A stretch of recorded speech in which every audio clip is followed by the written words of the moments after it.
We're gonna be traveling from Amsterdam to Istanbul. Seat? No seat.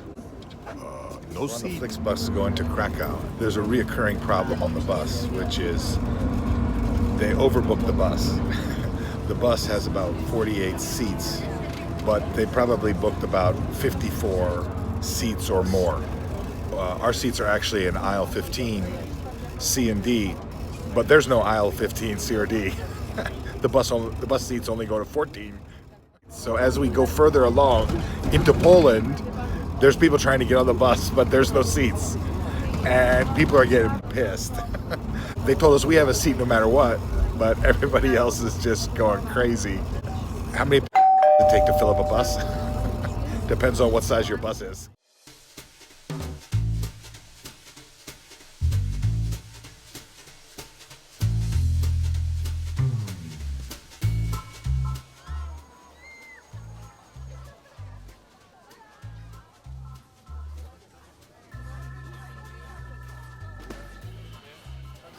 So it's like a combination between a bagel and a pretzel.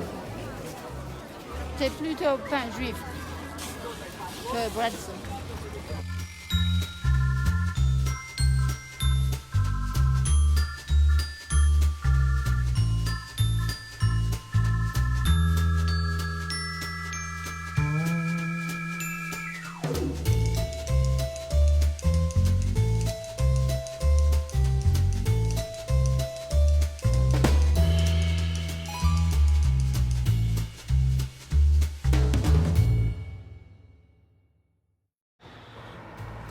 Police? No police. Police!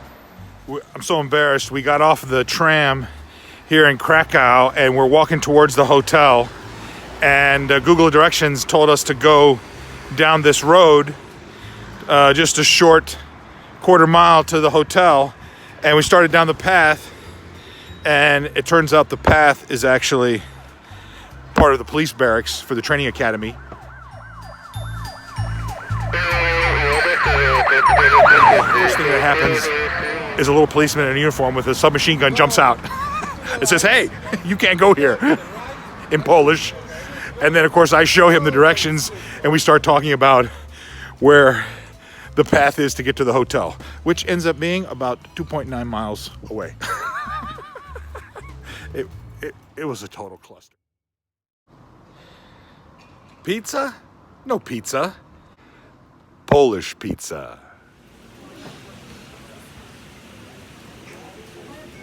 What we have here is a zapi kanka.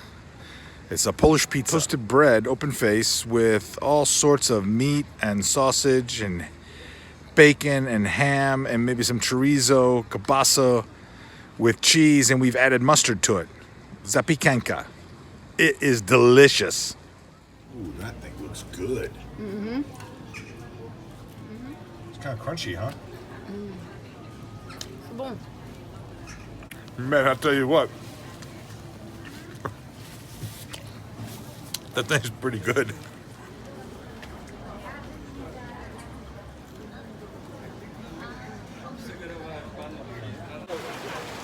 Rain? No rain. Rain.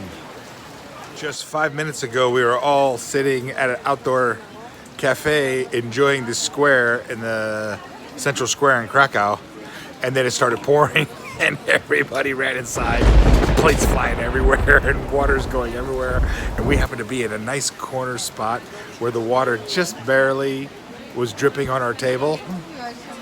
And then my wife spilled her entire cocktail all down my pants.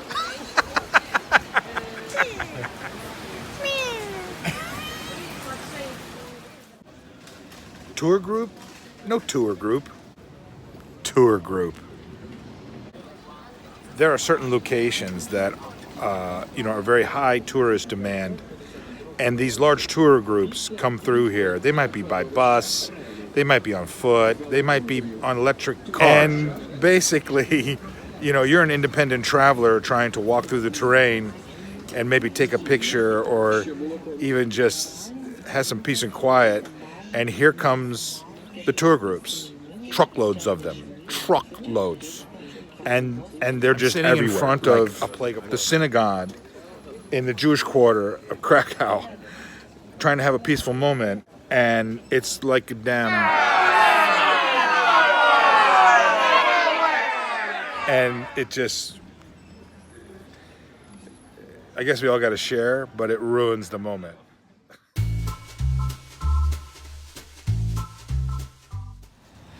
This morning is exciting. We've traveled about 100 kilometers east of Krakow to the town of Pilsno. So we're gonna go check out the museum, find out some information about this region of Poland, and we'll be visiting the towns where my grandfather and my great-grandfather came from in Poland.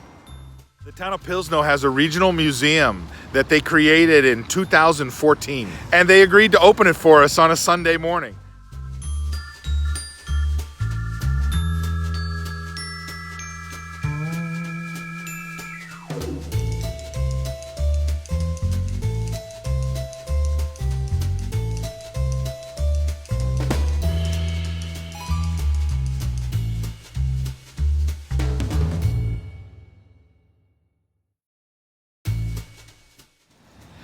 This morning is exciting. We've traveled about 100 kilometers east of Krakow to the town of Pilsno in Poland.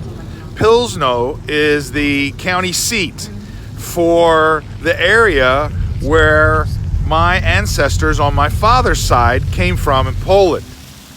Today we're going to be visiting a couple of towns that are related to where my ancestors came from. The town of Pilsno has a regional museum that they created in 2014, and we're going to be visiting the museum.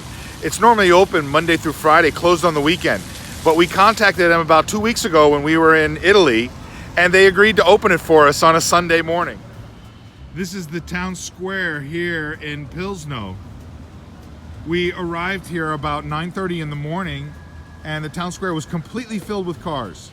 The town square was completely filled with cars, and we were wondering what was going on, and then we realized everyone's at church.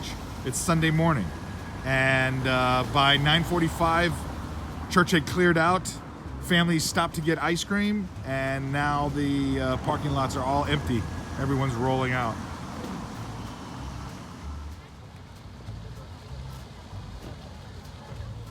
The dominant feature throughout the town is the church and this tall tower.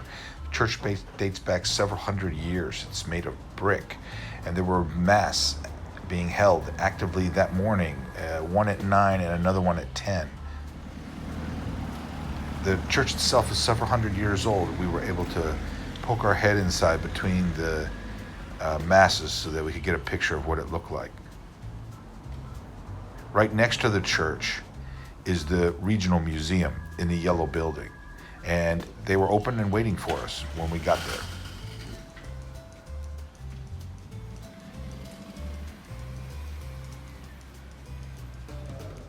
Translator. So I was able to use a combination of Google Translator camera app and a voice translator app that I have on my iPhone to basically translate English to Polish and Polish back to English. And it kind of explained the story of why we were there, that we were coming to Pilsno to find out information about the region, so we could also learn about the town where my father's father had lived, which was, we called it Liki Gorna, but she pronounces it Węgierska Górna, which is the proper Polish pronunciation.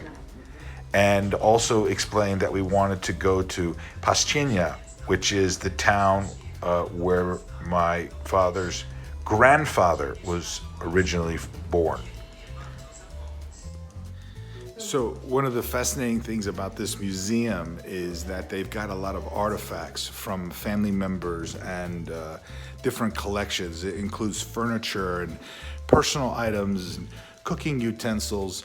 Downstairs is a bicycle display, covers a wide time period, and then they have a historical room that kind of covers the history of Pilsno going back to the Middle Ages, kind of all the way up to the present. And there's historical photographs and personal documents and things like that that are unique to the city, but it also gives kind of a taste of what life was like. This particular exhibit here is an example of what some of peasant life was like in the area. And this is a machine that was used to separate the milk from cream. The final exhibit were a set of mammoth bones and furry rhinoceros teeth that they had in the basement. These items were found in 2014 when they were excavating the city square to put in new pavement.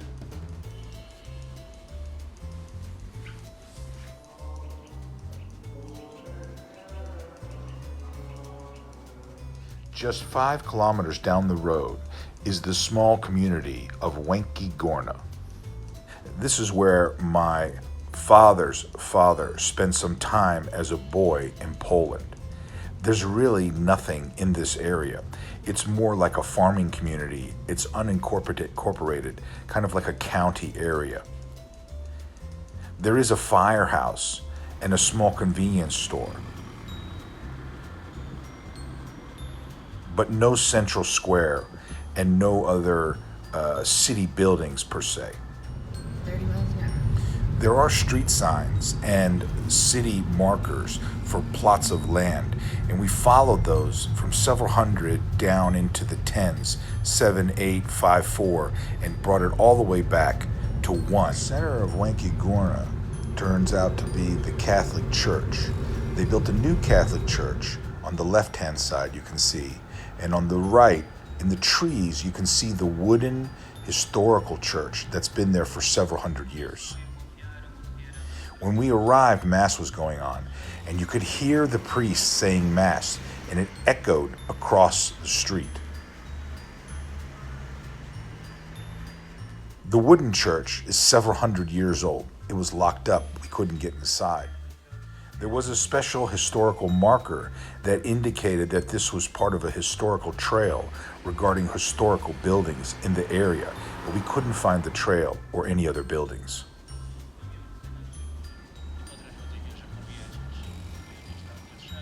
We located the cemetery behind the church, but we didn't recognize any of the names on the gravestones. Just 24 kilometers down the road is the town of Paszczyna. This would be the birthplace of my great-grandfather on my father's side. Paszczyna is another unincorporated farming type of community. There's no city center. There's no town per se. Paszczyna is actually not in the Pilsno district. It's like one county over. We couldn't find a church in the center of Paszczyna, but we did find a cemetery with a newer chapel. Okay, this is the cemetery in Paszczyna.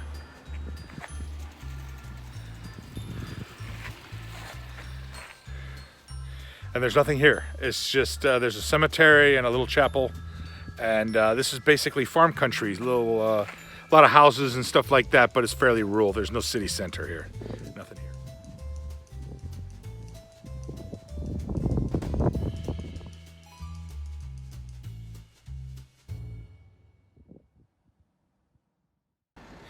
Puszki? No, Puszki. Pastrami. So we got a long 3-hour road trip to Warsaw, and this morning as we're driving along, I see a sign, and I said, I gotta have that thing. Whatever that is, I'm getting that thing. It looks like some type of pastrami, panini. I'm getting it. It's actually a holiday in Poland. It's Polish Armed Forces Day and the Ascension of Mary, and we left the hotel this morning. I didn't really have a good breakfast because I wanted to get puszkis. Puszkis is Polish donuts, but it turns out all the bakeries and every grocery store and any sort of place that would sell a puszki or anything is closed today. The only thing that's open maybe is restaurants. So that's the pastrami sandwich that we just ordered. We're eating it on the way to Warsaw.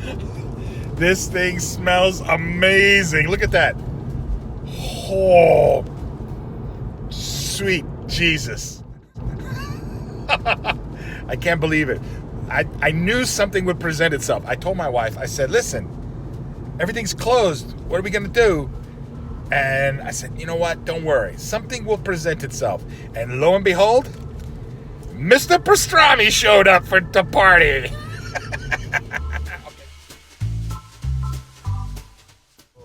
They sent me a little present with the pastrami, some kind of present. What is it? Is it a sausage? Is it a sausage chaser? Oh no. It is a delicious.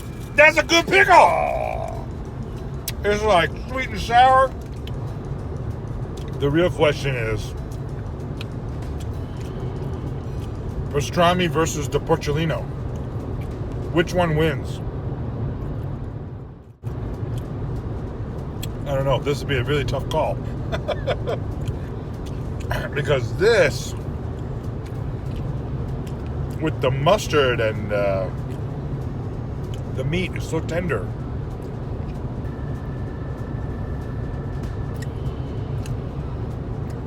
That's a battle royale I'd like to see. Pastrami versus the porcellino.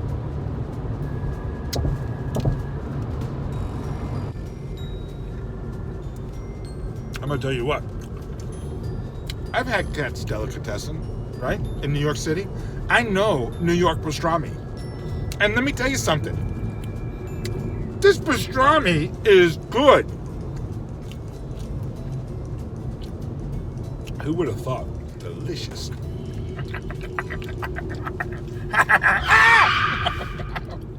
All right.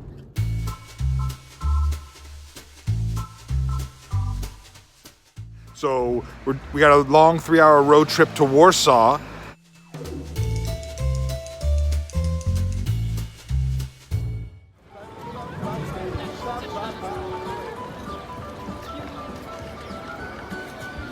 And it's actually a holiday in Poland. It's Polish Armed Forces Day and the Ascension of Mary.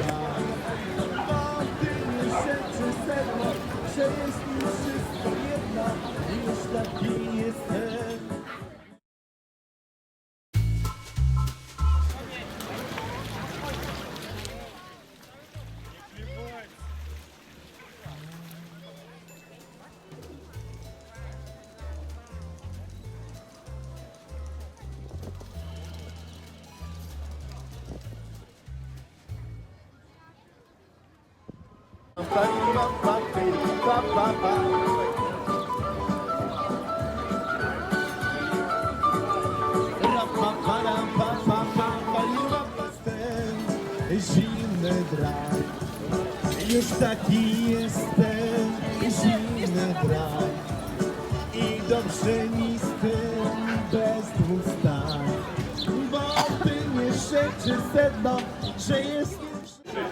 Ice cream? No ice cream. Swerdurki. Swerdurki means the drill ice cream, because it comes down kind of twisted like that, like the twists on a drill bit. It's like a dense, like custard ice cream. This might even be chocolate. Turkey, it's a type of swirl ice cream. It's actually referred to as a hard ice cream, which is kind of like saying it's a soft serve, but the ice cream itself is hard. It has a slightly icy texture to it. It's different consistency than a typical dairy soft serve like Dairy Queen or something like that. It's really good. And it's very refreshing. I think one side of it is actually chocolate, not ice cream. Hot dog? No hot dog. Hot dog. We're in Warsaw and we're at a place called Electronia Food Hall. And this is kind of a new thing in Warsaw. They have several food halls throughout the city. It's kind of like a food court in a mall, some high-end shopping around, but they've got bars consolidated with food court food, but it's like high-end. Sweet Jesus, this is a hot dog we got in Warsaw, and I'm gonna tell you what, it smells amazing. The chili is out of this world.